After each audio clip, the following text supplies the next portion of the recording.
नमस्कार विद्यार्थियों, सामान्य विज्ञान की क्लास जो है लगातार हम YouTube के माध्यम से आपको दे रहे हैं। मैं प्रमोद शर्मा आज आपको जंतुओं के जो जीव जंतुओं के जो ऊतक हैं उनके बारे में बताऊंगा। इसकी पूर्व की क्लास के अंदर हमने पादपों के ऊतकों के बारे में पढ़ा था। आज हम डिस्कस करेंगे जीव जंतुओं के ऊतक। जीव जंतुओं के ऊतक। जीव जंतुओं के ऊतक।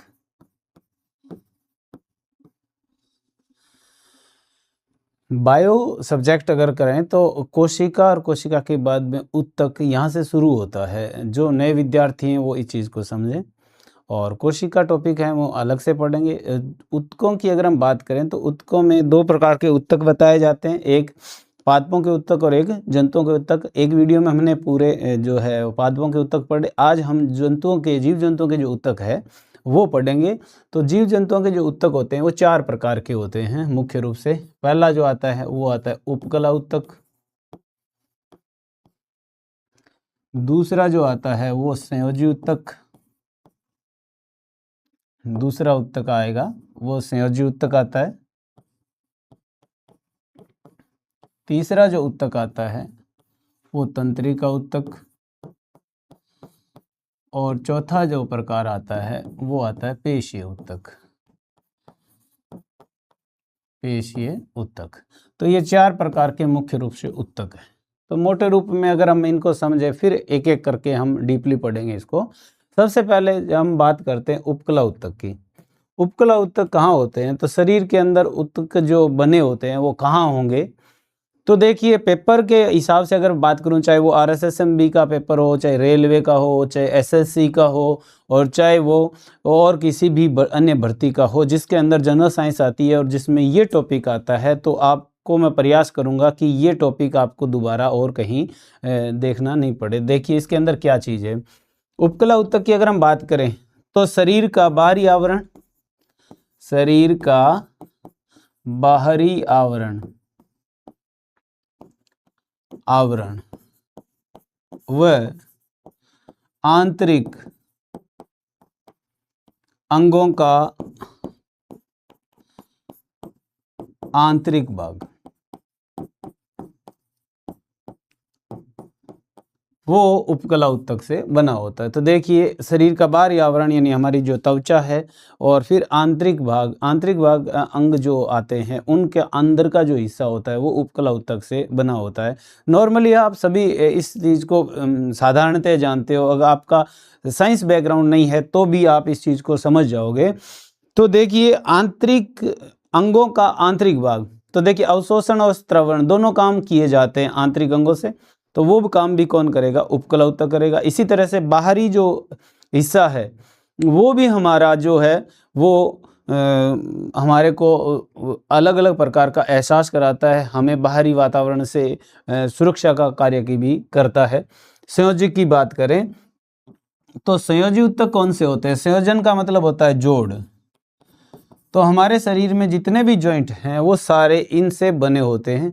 संयोजी ऊतक की अगर हम बात करें तो मुख्य रूप से जो संयोजी ऊतक है उसमें आ जाता है एक तो तरल रूप के अंदर तरल संयोजी ऊतक। तरल संयोजी ऊतक। तरल संयोजी ऊतक का मतलब हो गया खून। खून जो है वो इसका एक हिस्सा है।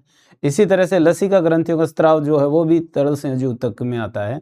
दूसरा एक प्रकार आ जाता है, जैसे हमारे शरीर के अंदर जो ये चमड़ी है और हड्डियां हैं अंदर, उनके और हड्डी और चमड़ी के बीच के हिस्से के अंदर जो है वसा या फैट जो है वो जमा होती है, वो भी संयोजी ऊतक ही है। इसका मतलब ये हुआ। एक और ऊतक का इसी में प्रकार आता है जिसे कहते हैं वसीय संयोजी ऊतक। वसीय संयोजी ऊतक। तो नॉर्मली ये दोनों मिलकर हमारे शरीर का तापक्रम मेंटेन करने का कार्य जो करते हैं वो ये करते हैं। और इसी तरह से अगर हम ये कहें कि शरीर के अंदर जो हड्डियों से हड्डियों का जोड़ है, हड्डियों का मांसपेशियों से जोड़ है, वो सारा कुछ भी संयोजी ऊतक का ही काम होता है या संयोजी ऊतक से ही वो बने होते हैं। तंत्रिका ऊतक, तंत्रिका ऊतक की एक छोटी इकाई होती है, वो न्यूरॉन्स होती है, न्यूरॉन्स। और ये हमारे शरीर में सूचनाओं का आदान प्रदान करती है। सूचना, दर्द, ताप, चुभन, इस तरह की जो ये सूचनाएं होती है जो मस्तिष्क से पहुंचती है और उसका रिप्लाई जो आता है, ये सारा का सारा जो तंत्र होता है वो हमारे शरीर के अंदर तंत्रिका ऊतक के द्वारा कंट्रोल किया जाता है। नेक्स्ट आ जाता है पेशीय ऊतक। आप देखिए, सीधा अगर मैं देसी भाषा में बोलूं पेशीय ऊतक के बारे में, तो हमारे शरीर के वे अंग जिनमें फैलने और सिकुड़ने की क्षमता पाई जाती है वे पेशीय ऊतक से बने होते हैं। नॉर्मली अगर हम बात करें तो जितने भी जनन अंग हैं, जनन अंग, वो सारे इससे बने होते हैं। इसके अलावा आमाशय हो गया, हार्ट हो गया, ये सारे भी किसके बने होते हैं, तो पेशीय ऊतक होते हैं। ये काम करने के आधार पर अलग अलग प्रकार के होते हैं, जो जिसमें कई पेशियां जो होती है, जैसे मांसपेशियों की बात करूं तो हमारे शरीर के अंदर टोटल जो है 639 मांसपेशियां हैं। सबसे अगर संख्या की बात करें इनमें पूरे शरीर के अंदर तो 639 मांसपेशियां होती है। और ऐसी मांसपेशियां जो फैलने और सिकुड़ने का काम करती है वो इसी से बनी होती है। और मैंने बताया कि कई मांसपेशियां ऐसी होती है जो जल्दी थक जाती है, और कई मांसपेशियां ऐसी होती है जो थोड़े समय के बाद थकती है, और एक ऐसी भी मांसपेशियां भी होती हैं जो हमारे शरीर में कभी थकती नहीं, जिसे हृदय की पेशियां कहते हैं। और इम्पोर्टेंट है, याद रखोगे। तो ये 4 प्रकार के मुख्य रूप से थे। तो आप देखिए, जंतुओं के ऊतकों की बात करें तो एक ऊतक आएगा उपकला, एक आएगा संयोजी, एक आएगा तंत्रिका, एक आएगा पेशीय। सबसे पहले हम बात कर रहे हैं उपकला ऊतक की।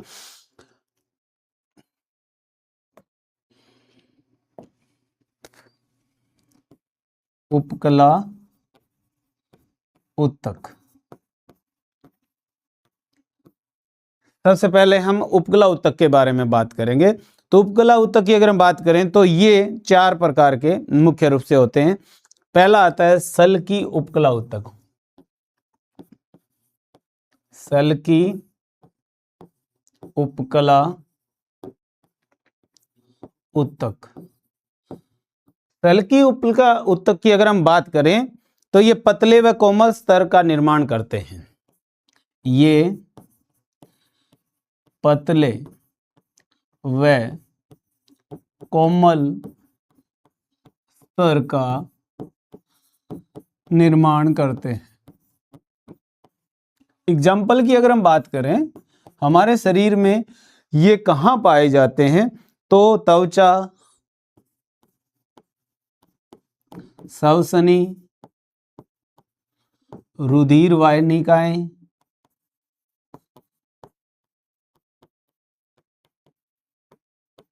आदि जो होती है वो इन्हीं से बनी होती है। या एक और चीज भी कॉल देते हैं वायुकोश, ये सारे के सारे इसी से बने होते हैं। तो याद क्या रखना इसके अंदर आपको, ये देखिए कि सल्की उपकला ऊतक जो होते हैं वो पतले होते हैं और कोमल होते हैं, ये याद रखना है मुख्य रूप से। दूसरी अगर हम बात करें घनाकार उपकला ऊतक, दूसरा जो उपकला ऊतक का है वो प्रकार है घनाकार उपकला ऊतक। घनाकार उपकला ऊतक की अगर बात करें तो इस श्रेणी में कौन से ऊतक आते हैं, इसमें नॉर्मली आती है लार ग्रंथि और स्वेद ग्रंथियां। लार ग्रंथियां व स्वेद ग्रंथियां। स्वेद का मतलब पसीना, ग्रंथियां, ये सारी बनी होती है वो घनाकार उपकला ऊतक की बनी होती है। तीसरा अगर प्रकार की बात करें स्तंभाकार उपकला ऊतक। चौथा प्रकार जो आता है वो आता है स्तंभाकार उपकला ऊतक। जैसे कि नाम से ही पता चल रहा है, इसमें जो कोशिकाएं होती है वो स्तंभ के आकार की होती है। उनमें अगर हम बात करें तो कौन से आते हैं, ये स्त्रवण व अवशोषण का कार्य करते हैं। स्त्रवण व अवशोषण का कार्य करते हैं। इन ऊतकों के शीर्ष भाग में या इनके मुक्त सिरे जो होते हैं उन पे जो पाई जाने वाली संरचना है वो माइक्रोविलाई होती है। इनके शीर्ष भाग पर माइक्रोविलाई पाई जाती है। और इसी तरह से अगर हम बात करें चौथा, तो ये जो स्तंभाकार उपकला ऊतक है वो हमारे शरीर में कहाँ पाए जाते हैं, उस पर अगर हम बात करें तो जठर ग्रंथि जो आमाशय के अंदर होती है, अंगनाशय के अंदर भी यही होती है और आंतर में भी यही होती है। यहां ये मुख्य रूप से पाए जाते हैं। इसी तरह से अगर हम बात करें कि पक्षमाभी स्तंभाकार उपकला ऊतक, चौथा जो प्रकार आता है वो आता है स्तंभाकार जो है उपकला ऊतक के बाद में जो आएगा वो आता है पक्षमाभी। पक्षमाभी स्तंभाकार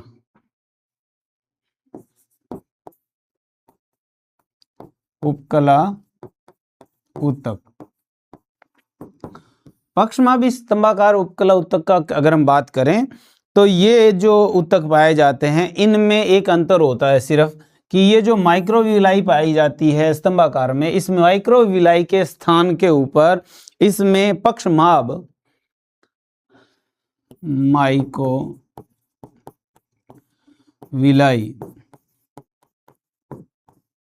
के स्थान पर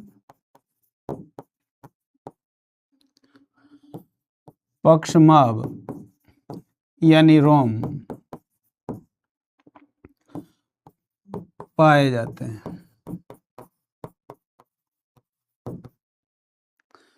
अगर बात करें कि शरीर में ये कहाँ होती है तो ये श्वास नली वहां होते हैं। इसी तरह से अगर हम बात करें मस्तिष्क, मेरुरज्जु, मस्तिष्क और मेरुरज्जु आदि जो है वो उनमें ये जो पक्षमाभी स्तंभाकार उपकला ऊतक है वो पाए जाते हैं। तो उपकला ऊतक की बात करें तो मुख्य रूप से तो इनका कार्य होता है अवशोषण और स्त्रवण, 4 प्रकार के होते हैं। पहला सल्की, दूसरा घनाकार, तीसरा स्तंभाकार, चौथा पक्षमाभी स्तंभाकार। सल्की उपकला ऊतक जो होते हैं वो पतले और कोमल स्तर के होते हैं। त्वचा, श्वसनी, रुधिर वाहिकाएं, वायुकोश आदि जो है वो इन्हीं से बने होते हैं। घनाकार लार ग्रंथियां, श्वेत ग्रंथियां जो होती है वो स्तंभाकार उपकला स्त्रवण और अवशोषण का कार्य करते हैं। माइक्रोविलाई पाई जाती है। जठर ग्रंथि जो होती है, अंगनाशय, अंतर, इनके अंदर का भाग जो है वो इन्हीं से बना होता है। पक्षमाभी स्तंभाकार उपकला की बात करें, माइक्रोविलाई के स्थान पर पक्षमाभ या रोम पाए जाते हैं। श्वास नली, मस्तिष्क और मेरुरज्जु के आंतरिक हिस्से जो है वो इन्हीं से बने होते हैं। तो ये मुख्य रूप से जो था वो हमारा जीव जंतु के ऊतक में पहला ऊतक जो था वो कंप्लीट हुआ। इसी क्रम में अगर हम बात करें दूसरा जो ऊतक आता है वो आता है पेशीय ऊतक। पेशीय ऊतक, पेशीय ऊतक की अगर हम बात करें तो ये हमारे शरीर में कहाँ पाए जाते हैं, तो पेशीय ऊतक पेशी कोशिकाओं से बने होते हैं।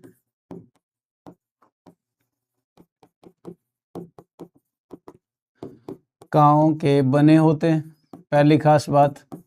दूसरी अगर हम बात करें तो इनमें एक्टिन और मायोसिन प्रोटीन पाई जाती है। एक्टिन व मायोसिन प्रोटीन पाई जाती है। इसी क्रम में अगर हम बात करें तो इनमें टोटल जो संख्या है वो हमने बात कर ही ली। इसके अलावा ग्लूटिस मैक्सिमस, ग्लूटिस मैक्सिमस ये हमारे शरीर की सबसे बड़ी पेशी है, सबसे बड़ी पेशी है। इसी क्रम में अगर सबसे छोटी पेशी की बात करें, स्टेपिडियस, स्टेपिडियस ये सबसे छोटी पेशी है। तो आपको याद रखना इसके अंदर मुख्य रूप से कि भी दो प्रकार की है, दो प्रकार बताए मैंने, सबसे बड़ी बताई, एक सबसे छोटी बताई। पेशी उत्तक जो होते हैं उसमें एक्टिन और मायोसिन प्रोटीन पाए जाते हैं और पेशी कोशिकाओं से ये बने होते हैं। अब बात ये आती है कि ये हमारे शरीर के अंदर कहाँ कहाँ पाए जाते हैं और कौन कौन से प्रकार हैं। तो पेशी उत्तक जो होते हैं वो 3 प्रकार के होते हैं। पहला प्रकार जो आता है इसका, ये अगर बात करें प्रकार की तो 3 प्रकार के हैं। पहला प्रकार की अगर हम बात करें तो उसमें मुख्य रूप से जो आते हैं वो आते हैं ऐच्छिक और रेखिक, ऐच्छिक या रेखित पेशीय उत्तक। इस उत्तक की अगर हम बात करें तो ये उत्तक जो होते हैं वो जिनकी कोशिकाएं जो है वो जल्दी थकती हैं, कोशिकाएं जल्दी थकती हैं। और ये हमारे शरीर में कहाँ पाई जाती है, इसकी अगर हम बात करें, हाथ पैर जीभ त्वचा यहाँ पाई जाती है। हाथ पैर जीभ और त्वचा, यहाँ की जो कोशिकाएं होती है और उनसे जो उत्तक बनते हैं वो ऐच्छिक या रेखित पेशी उत्तक कहलाते हैं।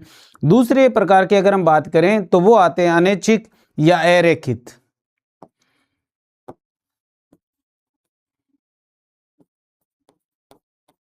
अनैच्छिक या अरेखित, इनको कंकालीय भी बोलते हैं, ये भी याद रखना है, कंकालीय उत्तक, और ये अकंकालीय उत्तक भी कहलाते हैं। अगर इनकी बात करें तो ये हमारे शरीर में जल्दी नहीं थकती है, ये कोशिकाएं जल्दी नहीं थकती है, कोशिकाएं जल्दी नहीं थकती। ये कहाँ पाई जाती है, तो अगर हम बात करें शरीर में पाए जाने की तो आंत्र है, आमाशय है, वृक्क है, किडनी है। आंत्र, आमाशय, वृक्क यानी गुर्दा जिसे कहते हैं, और आंखों की पलकें, आंखों की पलकें। और तीसरा और लास्ट और मोस्ट इंपॉर्टेंट जो प्रकार आता है तीसरा पेशीय का, वो आता है कि ये जो होती है हृदय पेशी उत्तक। तीसरा प्रकार हृदय पेशीय उत्तक। ये कोशिकाएं कभी नहीं थकती, ये कभी नहीं थकती, ये कभी नहीं थकती है।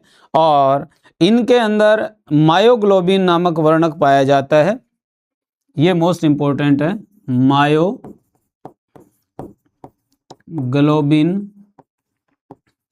वर्णक, और इंपॉर्टेंट है, ये फैक्ट याद रखोगे। ये इसके कारण से क्या होता है कि याद रखना है कि ये ऑक्सीजन को अवशोषित करने की क्षमता रखता है। तो इस तरह से जो पेशीय उत्तक है वो 3 प्रकार के हुए, और पहला उपकला पड़ा था, दूसरा पेशीय था। पेशीय कोशिकाओं के बने होते हैं, एक्टिन और मायोसिन प्रोटीन से बने हैं या वो उसके अंदर शामिल होते हैं। इसमें पेशियों की अगर हम बात करें, टोटल पेशियां जो है वो 639 है, 639।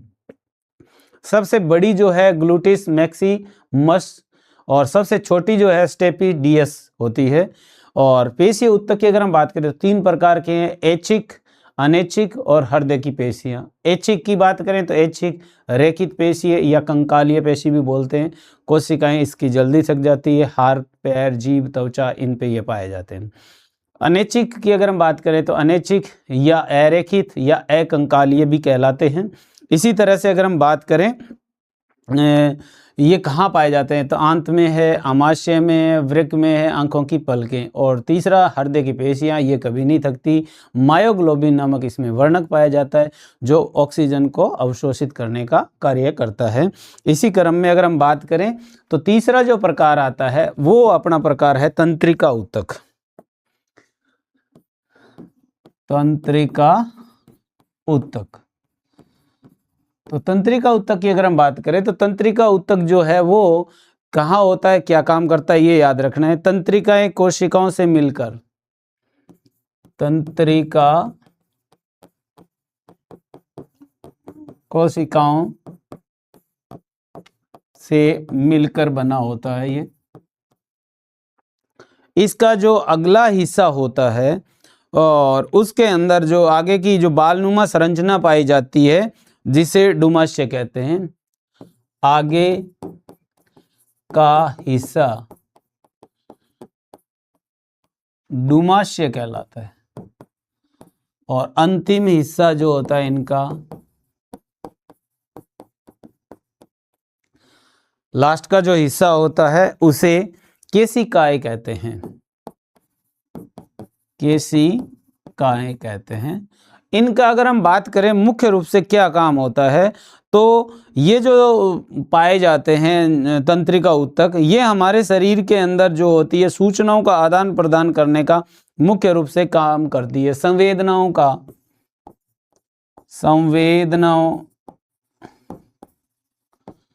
का आदान प्रदान मस्तिष्क के दौरान हम इनको पूरी डिटेल में पढ़ेंगे। मुख्य रूप से आपको ये याद रखनी है कि तंत्रिकाएं का जाल जो है पूरे शरीर के अंदर फैला होता है। दर्द, चुभन, जलन, ये सारी चीज़ें जो है ये मस्तिष्क तक पहुंचाने और उसका रिप्लाई करना, ये सारा काम ये करते हैं। तो मोटे रूप में अगर हम देखें, सामान्य विज्ञान हम डिस्कस कर रहे हैं यहाँ, अगर हम जैसे पीएमटी, पीईटी इनके एग्जाम करें और वहाँ ये चीज़ें पढ़ें तो और डीपली चले जाते हैं, परंतु बेसिक रूप में जो साइंस के स्टूडेंट नहीं हैं और उनके सिलेबस के अंदर ये चीज़ें हैं तो वहाँ इतने से काम चल जाएगा आपका कि भी तंत्रिका ऊतक है वो तंत्रिका कोशिकाओं से मिलकर बनी होती है, आगे का हिस्सा डुमाशय और अंतिम हिस्सा केशिकाएं होती है और संवेदनाओं का आदान प्रदान करना इसका मुख्य कार्य है। इसी तरह से अगर हम बात करें एक ऊतक और बच जाता है जिसे कहते हैं संयोजी ऊतक। ये था तीसरा हमारा सी। और डी की अगर हम बात करें तो वो आ जाता है संयोजी ऊतक। संयोजी ऊतक मुख्य रूप से इसका कार्य जो होता है वो ताप नियंत्रण होता है।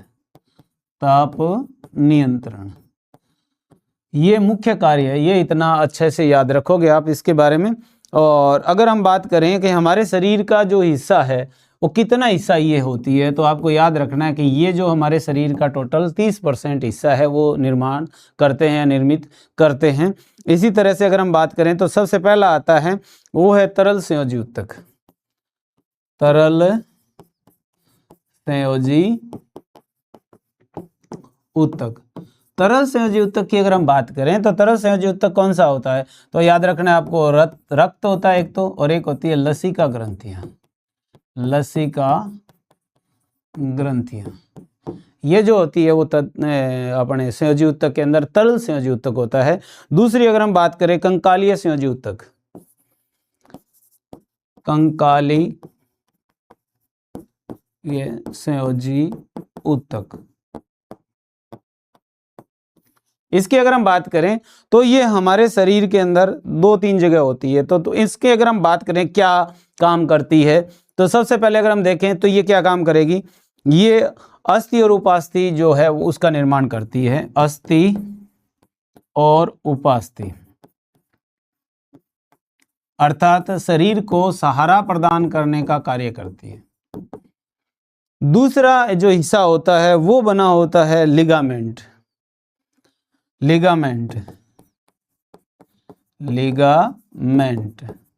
ये क्या होता है, तो कहेंगे ये हड्डी से हड्डी का जोड़ होता है, हड्डी से हड्डी का जोड़ होता है। फिर एक और आता है जिसे कहते हैं कंडरा, एक का नाम है कंडरा, या इसे कंडरा को एक नाम और से भी जानते हैं, टेंडम भी बोलते हैं इसको, टेंडम।